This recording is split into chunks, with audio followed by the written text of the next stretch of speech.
فائدہ دے گا.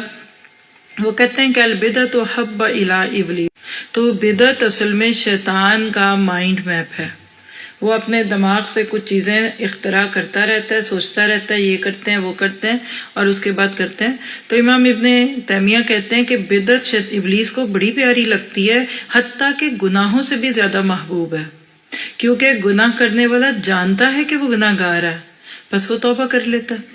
ایسی ہے نا، آپ کسی کو عارف دلاتے ہیں تم نے یہ گناہ کیا، وہ کہے گا اچھا استغفر اللہ. بدعت کی پیروی کرنے والا مبتدی وہ یہ گمان کرتا ہے کہ میں نے تو اچھا کام کیا ہے، تو وہ توبہ نہیں کرتا.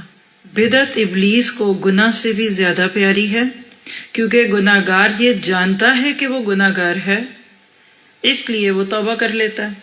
اس کے برعکس بدعت کرنے والا یہ گمان کرتا ہے کہ میں نے تو نیکی کی ہے، لہٰذا وہ توبہ نہیں کرتا. یعنی آپ کہہ سکتے ہیں کہ بدعت نیکی کے نام پر ایسا کام کرنا کہ جو اللہ کے نبی صلی اللہ علیہ وسلم نے نہیں کیا. اور اس کے بارے میں آپ نے بہت ساری روایتیں بھی سنی ہوں گی.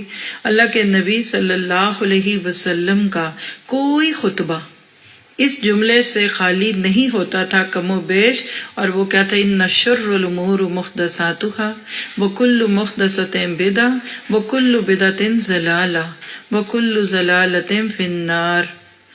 دین میں ہر نیا کام بدعت ہے، اور ہر بدعت گمراہی ہے، اور ہر گمراہی جہنم میں لے کر جانے والی ہے. عموماً لوگ ایسے کاموں پہ کہتے ہیں کیا حرج ہے، کیا حرج ہے. ہاں، حرج یہ ہے کہ پھر میں بھی کروں گی تو آپ بھی کریے. لیکن آپ امریکہ میں رہتے ہیں، وہ کہتے ہیں آپ سٹاپ سائن پہ رکیے، رات کا وقت ہے، 8-9 بجے آپ جا رہے ہیں، سڑک خالی پڑی ہے، آپ نہیں رکتے، پولیس مین روک لیتا ہے. کیوں نہیں رکے؟ وہ آپ کہتے ہیں کیا حرج ہے، نہ ادھر سے گاڑی آ رہی تھی نہ ادھر سے. عقل میں بھی نہیں آتی بات کہ رکا جائے. جس دن آپ یہ کہیں گے نا کیا حرج ہے، تو وہ آپ کو بتائے گا کہ کیا حرج ہے. دیٹ از بدعت. اللہ اور اس کے نبی کے ذریعے دیے ہوئے جو دین کے اندر اپنی امینڈمنٹس کرنا، اور یہ ہوتا محبت کے نام پہ، چاہت کے نام پہ، مزید نیکیوں کے نام پہ. تو بدعت کو پہچانیے، صاف ستھرے دین کو مشکل بنا دیا جاتا ہے.